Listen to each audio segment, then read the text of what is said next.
کہ میسیج پہنچ چکا ہے، تمہارا مطلب بھی پورا ہو جائے گا، یہ کہنا، درمیان میں وقفہ رکھا دیکھنے کے لیے، ظاہر کرنے کے لیے کہ وہ کیا کہتے ہیں۔ جب خادم گیا اور شیخ احمد کو آگاہ کیا تو شیخ برائے تکبر کہا کہ تمامی اولیاء میں کوئی شخص شیخ عبد القادر جیلانی کے مرتبے کا نہیں نظر آیا، مگر وہ بھی میری سہولت سے ڈر گیا، نعوذ باللہ من ذالک، اور میرے شعر کی غذا بھیجنی قبول کیا۔ اب وہ کیا ہے کہ وہ الگ الگ کیفیتیں گزرتی ہیں، وہ نارمل حالت میں تو اتنی بڑی بات کوئی بولنے کی ہمت نہیں کر سکتا۔ مطلب یہ کہ ان پر کچھ شکر کا عالم طاری تھا اس وقت۔ عالم شکر میں وہ کیا ہوتا ہے، بعض وقت اولیاء کو اللہ رب العزت کے قرب کی وجہ سے عالم شکر میں پہنچ کر جب دیکھتے ہیں اپنے آپ کو کہ بارگاہ الہی کے وہ کیسے مقرب ہیں، تو ان پر ایسا شکر، ایسی مستی، ایسی مدوشی طاری ہوتی ہے کہ اس مقام مستی میں، اس نشاط کے عالم میں ان کی زبان سے اس طرح کے کلمات نکلتے ہیں۔ لیکن یہ بارگاہ غوثیت کا معاملہ ہے، یہاں پر نہ شکر کا خیال کیا جاتا ہے نہ صحو کا، وہ صحو میں ہے، شکر میں ہے، وہ سب معاملات یہاں دیکھے نہیں جاتے ہیں۔ صحو تھا تو آدمی صحو کے انجام کو پہنچتا ہے، شکر تھا تو پورے شکر کا نشہ ایک جھٹکے میں اتار دیا جاتا ہے۔ چنانچہ انہوں نے کہا کہ سرکار غوث پاک رضی اللہ تعالیٰ نے بھی میرے شعر کے لیے غذا بھیجنی قبول کی اور میرے شعر کی غذا بھیجنی قبول کی۔ محبوب نے اپنے فقیر کو حکم فرمایا تھا کہ فلاں گائے جو خانخواہ میں ہے شیخ احمد کے نزدیک پہنچا دے۔ فقیر حسب الحکم جب گائے خانخواہ سے کھول کر شیخ کی طرف لے چلا، ایک کتا بھی خانخواہ کا اس کے ساتھ ہو گیا۔ سرکار غوث پاک رضی اللہ تعالیٰ نے کسی طالب کو حکم دیا، کسی فقیر کو، کہ وہ گائے خانخواہ میں موجود ہے، لے جا کر شیخ احمد کو شیر کے سامنے پیش کر دو۔ خادم خانخواہ سے نکلا، گائے کو لے کر جا رہا تھا کہ خانخواہ کا ایک کتا بھی اس کے ساتھ ہو گیا۔ جب گائے وہاں پہنچی، شیخ احمد نہایت خوشی سے شیر کو اپنی گائے پر چھوڑا۔ شیر گائے پر حملہ کر کے چاہتا تھا کہ پھاڑ ڈالے، کتا سبقت کیا اور ایک دست میں حلق اس شیر کا پکڑ کے چیر ڈالا اور پارا پارا کیا۔ اس وقت شیخ احمد شرمندہ ہو گیا اور اقرار کیا کہ شیخ عبد القادر میرا مرشد ہے۔ پس حضور میں حضرت کے آ کر شرف استفادہ حاصل کیا اور زمرہ مریدین میں داخل ہوا۔ اس لیے کوئی بزرگ کہا ہے، سگے درگاہ میرا چخواہی قرب حقانی کہ بر شیرہ شرف دارد سگے درگاہ جیلانی۔ فرماتے ہیں کہ خانخواہ کا ایک شیر تھا، مطلب اس کے بارے میں روایتوں میں آتا ہے کہ اس کو وہ ایک گلی میں رہنے والا کتا تھا اور سرکار غوث پاک کی نظر کرم اس پر پڑ جایا کرتی تھی کئی مرتبہ۔ مطلب یہ کہ حضور غوث پاک رضی اللہ تعالیٰ عنہ کی گلی میں وہ رہتا تھا اور سرکار غوث پاک کی نظر اس پہ پڑ جایا کرتی تھی۔ جب شیخ احمد جام کے شیر کے لیے گائے روانہ کی گئی تو خانخواہ کا ایک کتا بھی پیچھے گیا، شیر کے پیچھے پیچھے گیا، یہاں تک کہ جب شیخ احمد جام گائے کو دیکھ کر خوش ہوئے، شیر کو اشارہ کیا کہ لے تیری غذا حاضر ہے، حملہ کر۔ اب شیر جب گائے پر حملہ کرتا ہے تو کتنی تیزی سے حملہ کرتا ہوگا آپ اندازہ لگا سکتے ہیں۔ منٹس کا تو کوئی تصور نہیں ہوگا، سیکنڈز میں ہونے والا وہ کام ہے، سیکنڈز کا کام ہے وہ۔ اس سے پہلے کہ شیر گائے پر حملہ کرتا، دست کر کے چھلانگ لگا کر شیر کو پکڑتا، اس سے پہلے کتے نے سبقت کی، یعنی شیر جس رفتار سے چھلانگ لگاتا ہے اس سے بڑھ کر رفتار کے ساتھ کتے نے چھلانگ لگائی، یعنی وہ اگر سیکنڈز میں آگے بڑھ رہا تھا تو یہ فریکشن آف دی سیکنڈ میں آگے بڑھ گیا۔ ایک بجلی تھی کہ کون گئی، ایک آپ یوں سمجھیے کہ ایک برقی لہر تھی کہ دوڑ گئی، کہ روشنی تھی کہ گزر گئی، وہ انداز تھا۔ شیر نے جب گائے پر حملہ کرنا چاہا تو اتنی دیر میں، اس سے پہلے کہ اس پر جھپٹتا، کتے نے دست لگائی اور دست لگا کر ایک ہی وار میں شیر کا منہ پکڑ کر اس کو چیر ڈالا، ایک ہی وار میں اس کا منہ پکڑ کر چیر ڈالا۔ یعنی وہ کہا کرتے تھے دوسرے مقامات پر جا کر، گائے بھیجتے ہوں کہ شیر کو چھوڑوں، تو حضور غوث پاک رضی اللہ تعالیٰ نے بتایا کہ تو شیر کو چھوڑ، میں کتے کو چھوڑتا ہوں، یہ انداز تھا وہاں پر۔ اب جہاں بھی جاتے وہ یہی بولتے تھے کہ گائے کا انتظام کرتے ہو کہ شیر کو چھوڑ دوں، تو یہاں غوث پاک رضی اللہ تعالیٰ نے شیر کے مقابلے میں شیر کو نہیں چھوڑا، گائے کو بھیج کر شیر کو تیار کیا۔ پہلے ادھر سے شیر آ رہا تھا تو یہاں مطلب یہ کہ وہ شیر شیخ احمد جام رحمۃ اللہ علیہ کی ولایت کا مظہر بن کے آ رہا تھا، اور یہ کتا سرکار غوث پاک رضی اللہ تعالیٰ عنہ کے دربانی کی نمائندگی کرتے ہوئے گیا ہوا تھا اس مقام پر۔ چنانچہ اس سے پہلے کہ شیر گائے پر حملہ کرتا، کتے نے دست لگائی اور حلق پکڑ کر اس شیر کا ایک ہی وار میں اس کو چیر ڈالا اور پارا پارا کر دیا۔ شیخ احمد جام رحمۃ اللہ علیہ نے جب یہ انداز، یہ منظر دیکھا تو بڑے شرمندہ ہو گئے اور اقرار کیا کہ شیخ عبد القادر میرا مرشد ہے. نیاز مندی کا انہوں نے اظہار کیا اور سرکار غوث پاک رضی اللہ تعالیٰ عنہ کے نیاز مندوں میں اپنے آپ کو شامل کر لیا. حالانکہ وہ کون تھے؟ حضرت شیخ ابو سعید مبارک مخزومی رحمہ اللہ کے وہ پیر بھائی تھے.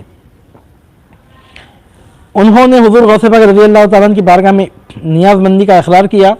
ان کو پتہ چلا کہ ہر جگہ ایک ہی طریقہ نہیں چلایا جا سکتا. بعض مقامات ایسے آتے ہیں کہ بغداد کی گلی میں پہنچو تو کتا بھی شیر پر غالب آ جاتا ہے. یہ منظر شیخ احمد جام رحمۃ اللہ علیہ نے دیکھا. فرماتے ہیں پس حضور نے حضرت کے آ کر شرف استفاضہ حاصل کیا اور زمرے مریدین میں داخل ہو گیا. اور حضور غوث پاک رضی اللہ تعالیٰ عنہ کے وہ مریدین میں شامل ہو گئے. اس کے بعد یعنی مطلب یہ کہ پہلے سے حضرت ابو سعید مبارک مخزومی رضی اللہ تعالیٰ عنہ کے پیر بھائی تھے. مطلب حالانکہ وہ پہلے سے وہی خلافت وہی اجازت ان کو حاصل تھی آلریڈی. 2 واسطوں کی اجازت کے ساتھ اپنے پیر بھائی نے جن کو خرقہ عطا کیا تھا بظاہر دکھانے کے لیے، ان سے یعنی سرکار غوث پاک رضی اللہ تعالیٰ عنہ سے شرف استفادہ حاصل کیا اور زمرے مریدین میں داخل ہوئے. اسی لیے کسی بزرگ نے کہا ہے سگے درگاہ میرا شو چخاہی قرب ربانی، سگے درگاہ میرا شو چخاہی قرب حقانی کہ بر شیراں شرف دارد سگے درگاہ جیلانی. اگر تو اللہ رب العزت کا قرب چاہتا ہے تو درگاہ میرا کا کتا بن جا، کیونکہ درگاہ جیلانی کا کتا شیروں پر بھی شرف رکھتا ہے. تو اسے معلوم کیا ہوتا ہے کہ سرکار غوث پاک فرماتے ہیں کہ اگر میں اپنا راز پہاڑ پر ڈالوں تو پہاڑ بھی ریزہ ہو جائے. مطلب یہ کہ شیخ احمد جام کی ولایت کا مظہر بن کے شیر آیا تھا اور یہاں سے سرکار غوث پاک رضی اللہ تعالیٰ عنہ کی نگاہ کرم جس کتے پہ پڑتی تھی وہ کتا گیا تھا، اور استقامت و ولایت و کرامت کا وہ پہاڑ غوث اعظم دستگیر رضی اللہ تعالیٰ عنہ کی گلی کے کتے کو دفع نہیں کر سکا. سرکار غوث پاک رضی اللہ تعالیٰ عنہ کے فرمانے کا یہ مطلب ہے کہ اگر اپنا راز میں بڑے سے بڑے ولی پر ڈالوں تو وہ میرے سامنے قائم نہیں رہ سکتے. اگر کچھ ایسا وسوسہ ان کے دل میں آ جائے تو پھر وہ بچ نہیں سکتے. اس کے بعد فرماتے ہیں کہ بہجت الاسرار میں شیخ عبد القادر سہروردی رحمۃ اللہ علیہ سے مروی ہے کہ ایک روز شیخ حماد دباس رحمۃ اللہ علیہ کے روبرو حضرت محبوب سبحانی رضی اللہ عنہ بنظر آیت وَأَمَّا بِنِعْمَتِ رَبِّكَ فَحَدِّثْ مراتب جلیل اپنے ذکر فرمایا. شیخ حماد کو جو پیر صحبت تھا خوش نہ آیا. حضرت سے کہا اے عبد القادر خدا سے ڈر، ایسے کلام بے باکانہ نہ کر، ایسے کلام بے باکانہ نہ کر، ایسا نہ ہو کہ خلق تیرے کلام سے فکر اور مکر اور فتنے میں پڑ جائیں. اس وقت حضرت نے اپنا کف دست سینے شیخ پہ رکھ کر فرمایا انظر بعین قلبک ما فی کفا مکتوب ما فی کفی مکتوب انظر بعین قلبک ما فی کفی مکتوب، یعنی دیکھ تو دل کی آنکھ سے کہ میری ہتھیلی میں کیا لکھا ہے. راوی کہتا ہے کہ بمجرد ہاتھ رکھنے حضرت شیخ کے شیخ حماد کو بے ہوشی ہو گئی. پس حضرت نے جب ہاتھ اٹھا لیا شیخ حماد نے آنکھ کھول دی اور کہا کہ میں نے دیکھا کہ شیخ عبد القادر نے اپنے پروردگار سے 70 عہد لیا ہے کہ اس سے کوئی خلق مکر اور فتنے میں نہ پڑے، پس جو کلام کے وہ کرتا ہے اس کو مباح ہے. حضرت شیخ حماد دباس رحمہ اللہ یہ سرکار غوث پاک رضی اللہ تعالیٰ عنہ سے عمر میں زیادہ تھے اور حضور غوث پاک رضی اللہ تعالیٰ عنہ نے ان کی بھی صحبت حاصل کی تھی. یعنی آپ یوں سمجھے گویا سرکار غوث پاک رضی اللہ تعالیٰ عنہ کے استاد تھے. استاد سے مراد یہاں پر باقاعدہ جس طرح مدرسے میں علوم پڑھے جاتے ہیں وہ نہیں، وہ امی بزرگ تھے، لکھتے پڑھتے نہیں تھے وہ. اور سرکار غوث پاک رضی اللہ تعالیٰ عنہ تو ایسے عالم فاضل تھے کہ علماء زمانہ فضلائے اثر آپ کے سامنے اپنے علم و فن کا اظہار نہیں کر سکتے تھے.